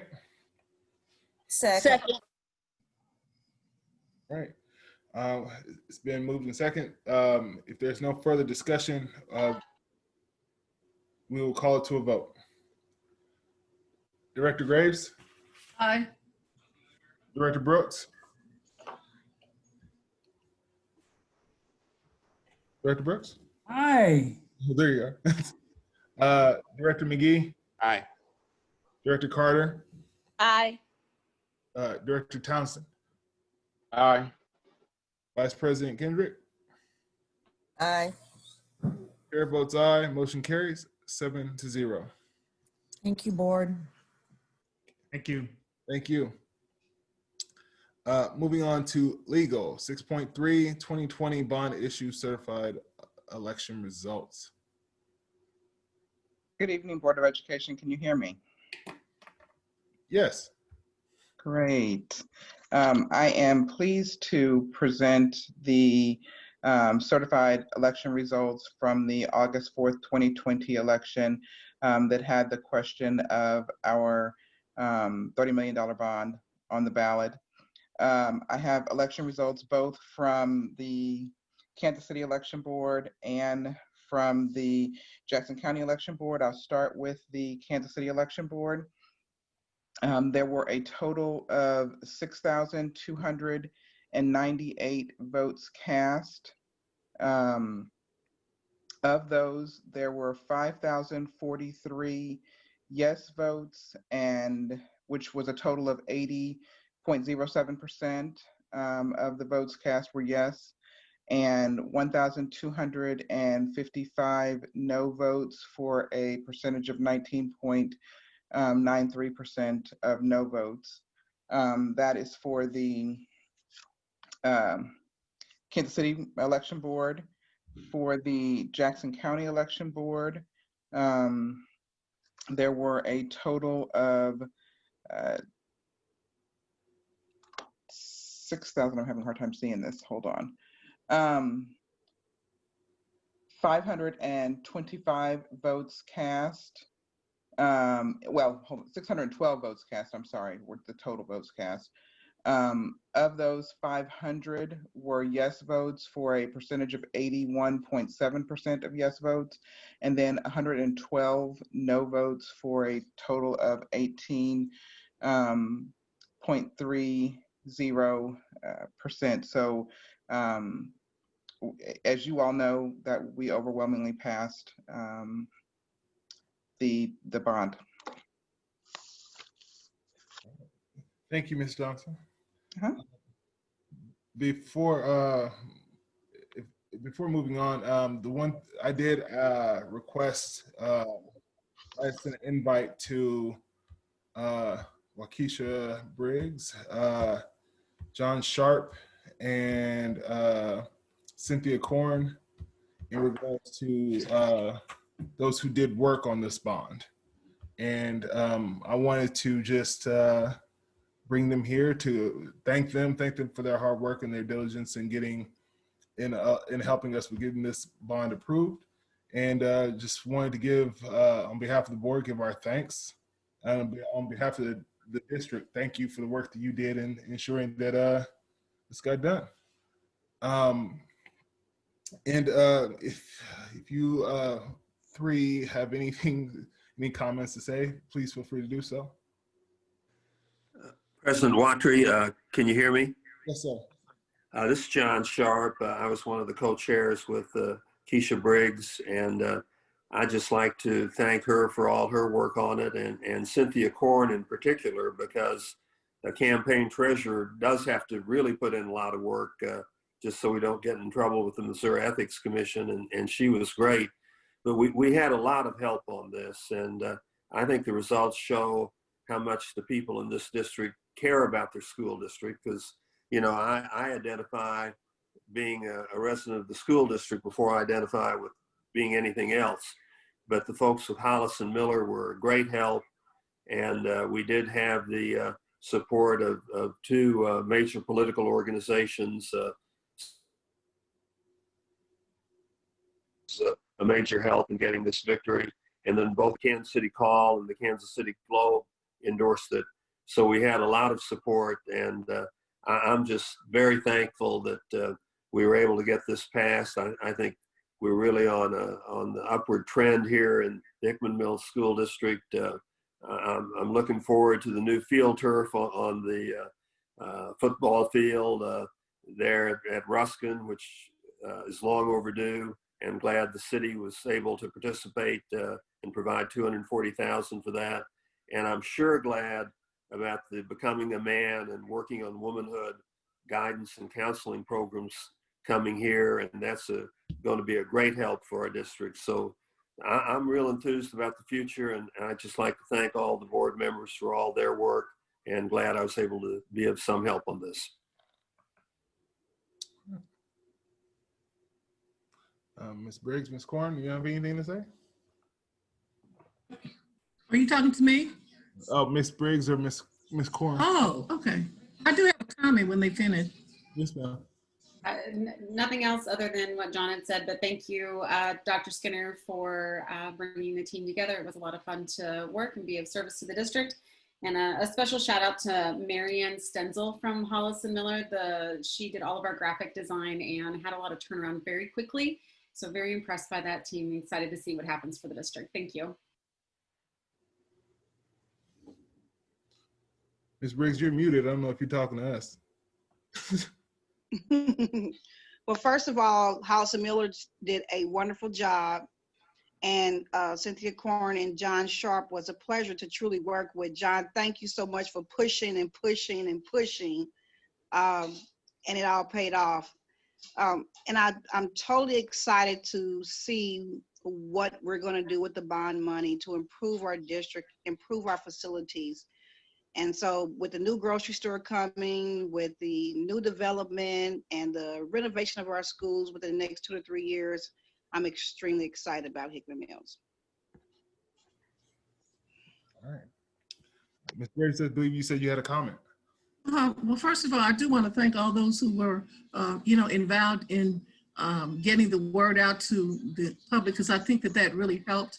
But I also wanted to let the board know that in the June 30th issue of The Advocate, I did write an article, or just a brief article regarding the bond and getting out the vote. So I didn't know if you all were aware of that, but as a board member, I was really, really wanting that bond to pass. And I knew it had to pass by more than just a simple majority. So I really want to thank those for the effort, because it took all that to make this bond pass. We had to get the word out. We had to get the people excited, and the people who were on the committee were excited, as well as many of us were. So just want to thank everybody that was involved. Keisha, John Sharp, Cynthia Corn, thank you guys.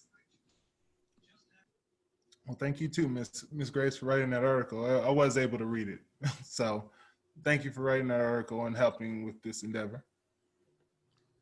President Watry, can I add my kudos to these fine people? Thank you to Mr. Sharp, Ms. Briggs, and Ms. Corn for your continued support and dedication to our district. I know it was a lot of work to do these type of things, but your contribution will be a legacy. We will be able to see fine facilities for generations of students to come forward. So I'm looking forward to having that plan implemented with all the other positive growth that's happening in our community. The other thing I would say is that we also did extend some thank you letters to others who there were other groups that also contributed to this effort, and so didn't want to not recognize them publicly, that there are a lot of other people who also supported in moving this forward. And so it's good to see the community coming together on a focused agenda.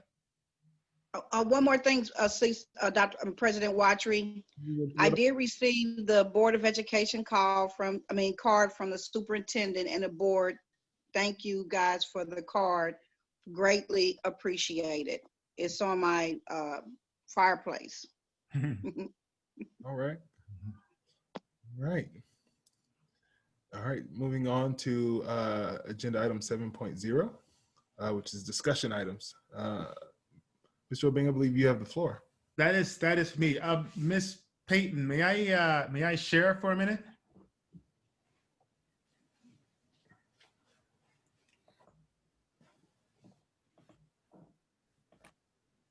I wanted to take this opportunity to recognize publicly that this month is Hispanic Heritage Month. And oops, it's gone. And we wanted as a district to recognize this segment of our population. And so we have sort of made some contributions in terms of our website to see, so you could go there and see this nice banner that we put up in National Hispanic Heritage Month honors the culture and countries of both Hispanic, Latino Americans. So wanted everyone to know that in Hickman Mills, we're an inclusive district and recognize all our cultures within our district and share that with the public. Mr. President. Yes, sir. Mr. Obing, and I think it was marred by the murder of a young lady during this whole week of celebration. That's just terrible. Although the person was arrested and charged, it just doesn't. It just takes so much away from the purpose of the event, of the week-long event, and of that particular culture. So it's just painful that occurred. But we're at that time in our community that particularly people of color are becoming disproportionately victims of violence. And certainly, but at the same time, congratulations to those who put that program together. Thank you for recognizing our Hispanic brothers and sisters. But it was just terrible to hear we have a beautiful young lady from that community murdered for no cause at all.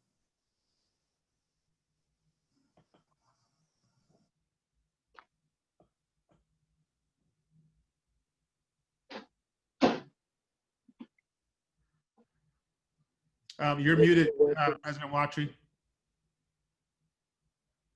Thank you, Mr. Obing, and thank you, Mr. Brooks, for your comments. Moving on to 8.0, Mr. Obing. Hey, President Watry. Yes, sir. May I say one thing? Seeing that we are a school district and we are into learning, I'd like to challenge everybody to find out what's the difference between Hispanic and Latino. Apparently there is, and I learned about it yesterday. So there is a difference, and I would just like to let people know, that it might be something that they might want to learn about. Yes, sir. I appreciate it. Thank you, Mr. Townsend. There is a difference. There is a difference. Okay. Any other comments on that? Or we're moving on to number 8. Oh, go ahead, Mr. Obing. Okay, the next item is superintendent comments, and my comments really are about the superintendent entry plan. I know the board has seen it. I just wanted to highlight for the community and direct people to where they can go and have some contributions. Just quickly, there's 4 pages I want to highlight just around the mission of the plan itself, sort of focusing on strong communities and effective teaching and collaborating data-driven, and of course, technology in this 21st century, but also recognizing that early childhood, working with our youngest students is what's going to bring us success down the road. We know that the data shows us that every dollar we spend at the pre-K level, it's about $10 we gain at the other end. So that's a focus that I'll have. And so you can go on to the board website and look at the document in more detail. But I did want to highlight a few things. A couple of areas around the philosophical preamble. Of course, we're in COVID, so one of the areas I wanted to really demonstrate was around visibility, being able to get into classrooms and community areas. But during COVID, it's been challenging. But I've had some really great opportunities to visit teachers and into classrooms and seeing virtually that happened. So looking forward to those opportunities coming forward. And then, of course, you can read the mission and vision piece. But once again, just to emphasize for those who haven't seen the document, in my pre-analysis, the three major areas around communication, finance, and achievement. Communication around internally and externally, and we heard some public comments even around information wanting communication. So once again, that gives us an opportunity to put a magnifying glass on that area and develop strategies to continue to improve. And I've seen some improvement already. Finance, of course, you had an opportunity to talk about finance today. That runs the engine, looking at our revenues and also our expenditures, and how do we gain more access to funding during this time. And then lastly, of course, the other key area is our primary work as an educational institution, which is achievement. And when I talk about achievement, student success is not just the academic, but also the social emotional learning and the affective domain piece, but sort of assessing where are we and where do we want to go. Just to share with board members, and I'll get to that point in a minute. So I'm going to skip a couple areas here just in interest. One of the areas is looking at the fine facilities without master plan for facilities. And the first step happened this summer already with the approval of the bond. So that's going to really help develop 21st century learning spaces for us. So thankful for the community for supporting that analysis and being able to look at how we'll be moving forward. And you'll see in the next coming board meetings, Director Weekly will be bringing issues around the bond and our next steps in terms of implementing that. So look forward to that. But really what I really wanted to share with the board once again and the community is that as I do the next 90 days, the analysis around the entry plan is going to be really focused on these 5 strategic directives. The first area, achievement, of course, increasing student achievement and engagement, and the report that I will produce will give the board and community an opportunity to look at what our current state is. Where are we? Where's our data? What do we look like? And then some recommendation around our future state. Where do we want to go in these category areas? So in terms of capacity development, recruitment, retain, and train high quality staff that focuses on our student demographics. One of the challenges we have is retaining quality employers, and we want to put strategies in place that are going to make us the employer of choice, so people want to be here at in Hickman Mills, and that's going to have a financial element I anticipate already. So, and then of course developing culture, safe, equitable, welcoming environments. This day and age, school safety is a major issue. There has been, school shooters and all kinds of things that happen. So we want to ensure that we have types of facilities and structures that keeps our schools safe, a welcoming environment for all our learners in terms of all backgrounds and all abilities and orientations. And of course, healthy, responsible students. You talk about health. Right now we're dealing with a health crisis, and that's not going to end even once we go back. Right around the corner is H1N1 and SARS coming. So the way we deal with keeping students healthy and safe and our staff healthy and safe is going to be different. And so we're learning some things now that hopefully for the future state in terms of building a healthy environment will come into. And then number 4, community connectedness.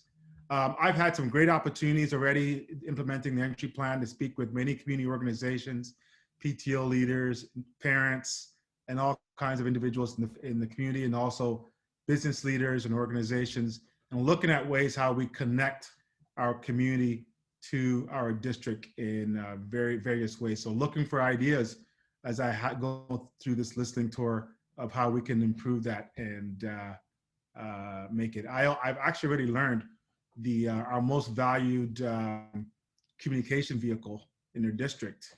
I wonder if anybody could guess it. I wouldn't have thought it would be that, but it is. I won't say it, so I'll save it so that maybe do a poll at some point and see if people can guess what it is.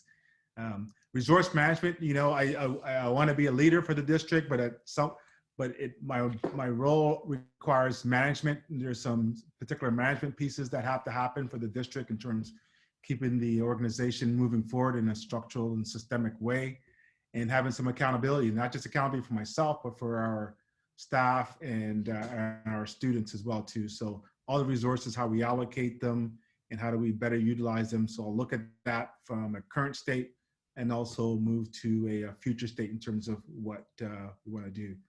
So those of you who haven't seen it, you can go onto the website and find the plan. The rest of the plan is pretty much to-do lists, checkoffs, and questions that I will be engaging groups and individuals in as we move forward.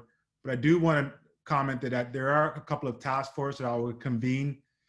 Achievement innovation. I want to look at innovation in our district.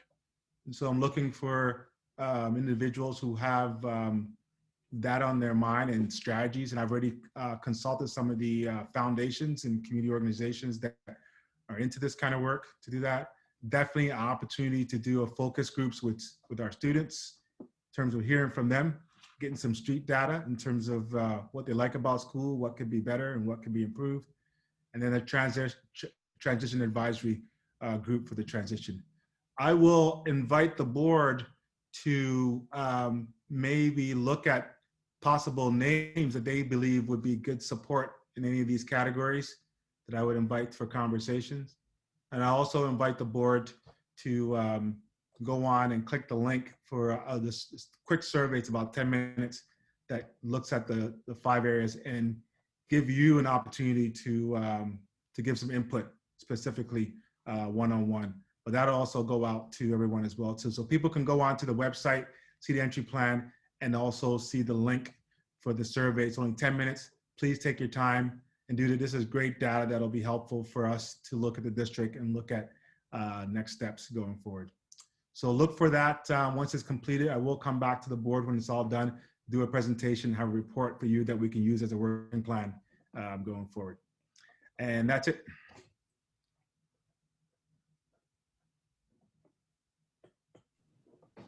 Thank you, Mr. Obeng. All right, so moving Mr. President. Yes, yes, sir.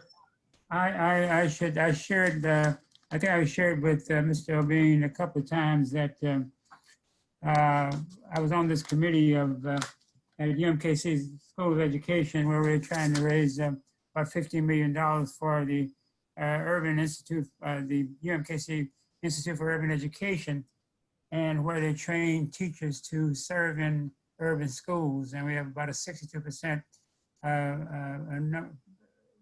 involved thus far, about 62% persons of color. And we have met by Zoom, and I did talk to Dr. Dorset, Ms. Obeng, and so I'll see if I can get the 3 of us hooked up on a Zoom call either tomorrow or the first part of the week. I'll do that. I'll follow through with that. Thank you. Appreciate it. All right. Moving on to item 9.0. Future items and future meeting dates. Our regular session board meeting is scheduled October 15, 2020 at 6 p.m. We will also be facilitating another working session meeting that month. And what I was willing to do was to have open discussion with board here and now in regards of whether that open session, open working session meeting will happen the week prior, which would be October 8th, 2020 at 6 p.m. or October 22nd, which would be the 4th Thursday of the month of October, 2020 at 6 p.m.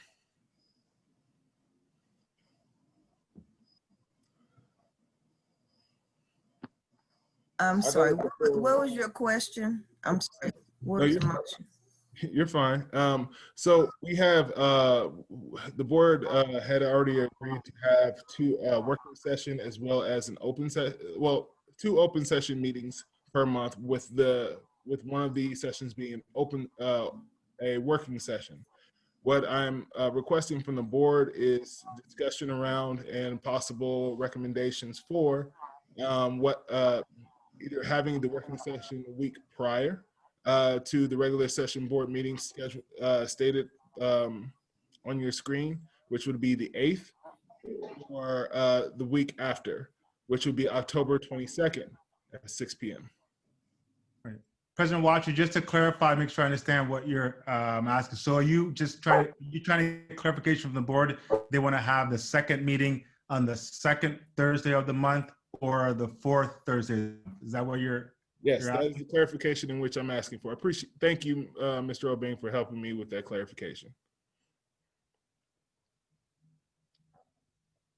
The 8th is fine for me. It's okay with me. Okay. I'm okay with it. Okay. Yeah. Any other comments before I continue? I have a standing meeting on the second Thursday of every month. Okay.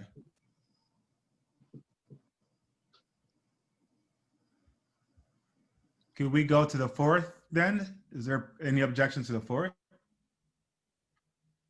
I'm okay on the 4th.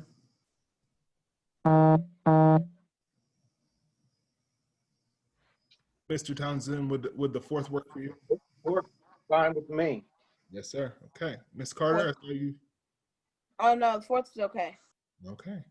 Then, I mean, that's all. Mr. McGee, do you have any comment? Ms. Graves, do you have any comment? The 4th is fine with me. Great. All right. Chair seeking a motion. So moved, Mr. President. That we do whatever you said we're supposed to do on the 4th. Second. All right. So the board has motioned and seconded for the working session to be on October 22nd, the fourth Thursday of the month of October, year 2020 at 6 p.m. If there is no further discussion, Chair will call it to a vote. Can I just get clarification for you? So going forward, it will always be the fourth Thursday, right? Not just for October, but also for November. Is that correct? I believe so, based on the fact that I think Mr.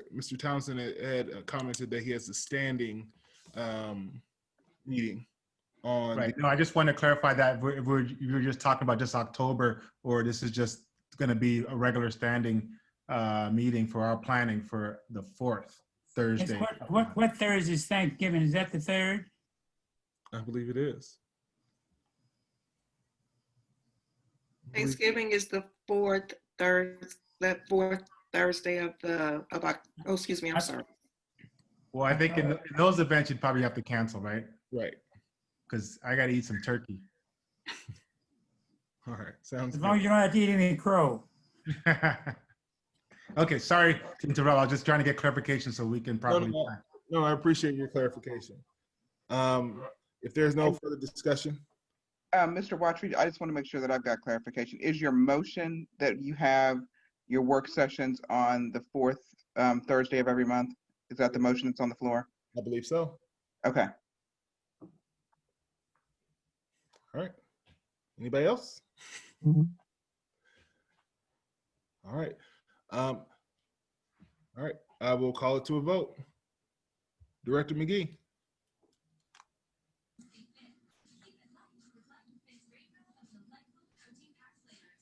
Okay. Director Graves. Director Kendrick. Aye. Director Townsend. Aye. Director Brooks. Aye. Director Carter. Aye. Director McGee, can you hear me? I said aye. Okay, there you are. Chair votes aye, motion carries 7-0. At this time, the board will go into closed session. Mr. President. Yes, sir. Just before you do that, I want to say to Vice President Kendrick and Ms. Wiltsey and Ms. Briggs and all of the rest of you out there that have dogs. Now this is Mr. He don't stand no mess. Now he's been declawed, but he's got a right paw that's out of this world. And he said he heard that dog bark and he came up to me and he said, tell them who I am. So I just want you to know. Here he is. There he is. All right. Full-blooded Siamese. He's beautiful. Thank you. All right. So, the board, thank you. I would like to thank the public for attending this regular session board meeting. We will adjourn after our closed session meeting and anything that is conducive to our adjournment. Okay.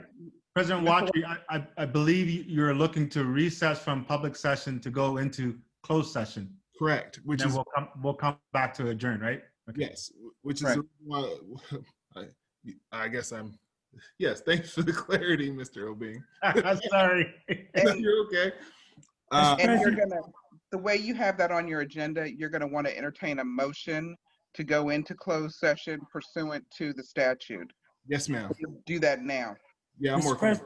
Mr. President, Mr. President, I move to go into closed session under revised Missouri State Statute 610.01, 1, 3, and 13. Second. All right. No further discussion. I'll call it to a vote. Director Graves.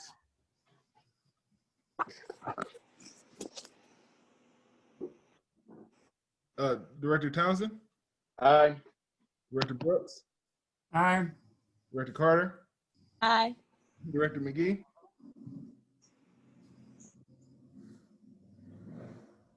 Couldn't hear you there, Director McGee.